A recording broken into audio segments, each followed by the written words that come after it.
Okay, let me begin by giving a short background for understanding. One of our main responsibilities of the SAs, special administrators, is to ensure that there is good financial management of the council. In that case, we have to ensure that there is proper mechanism to follow and the funds are not abused. So given that, we are coming up with ways to strengthen this, to ensure that there are no loopholes. And we have found out that one of the main areas where we see that it needs to be controlled is the overtime. It's a concern for us because the amount of overtime per year for the last 3 years, including this year, which is going to be completed at the end of the month, is quite substantial. We've done a preliminary investigation on this by looking at this current fiscal year. We've seen that there are elements of abuse which needs to be controlled. So whilst trying to control this, we are still governed by the union collective agreements. We are still governed by the bylaws and the laws. Maybe the Employment Relations Act. We are still governed by that to control it. So we have been talking with the union on how to address this. And in this particular case, the process was not followed. The process requires that the supervisor proposes the overtime. It goes through the director, through the HR, Human Resources, and the final approval by the CEO. In this case, the process was not followed. So it was approved at that very low level.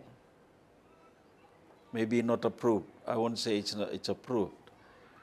It was just assuming that authority and telling the workers to work overtime. They have done their job, the workers, so it's an issue for us, the management. So we had a good discussion this morning with the union.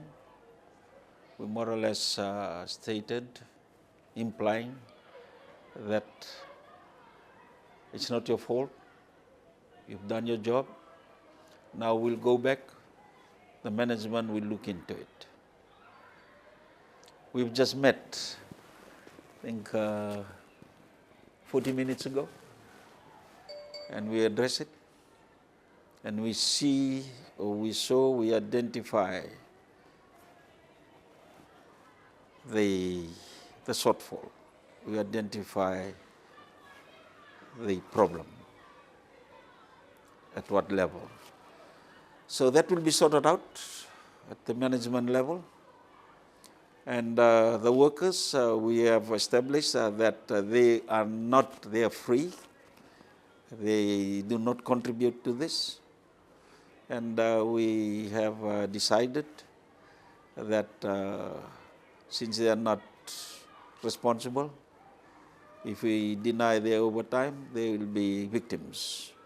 So they should enjoy their rights. It's not their fault. Basically it's not their fault. As I said, we are guided by the bylaws, by the laws, relevant laws, and also the union collective agreement. We have come up with the standard practices, the standard practices of the normal ones. on how to address this work, which requires a work from, during the day, then it goes during the night, this and that. And there are many ways, which is within the law. You have shift work, as you understand. We have time off. We have others. So we are trying to see that so that they also are given opportunities to relax, to recover, and also opportunities to have time at home, which is very important, and they enjoy their rights. So we are actually looking at that. There are cases where we have evidence where the overusers overtime, excessive overtime. First, it has not been guided by the law. We are contributing. Secondly, we have seen that the productivity level has gone down. And we have cases, we have even ISO 1, and we have evidence of those. When the overtime is very excessive, you know what happened. That's what we want to avoid. Work within the laws so that there is productivity at the workplace, not forgetting at home. Right? And I think, and I believe the in thing now is having work-home life balance. And we are looking at that to try and balance this up. Okay, Okay, first of all, as I've said, we have to look at the interest of the institutions. At the same time, not at the expense of the welfare and well-being of the workers. That's very, very important. We don't want to see someone, a worker, going overtime, accessing overtime, having more money, then his health is affected.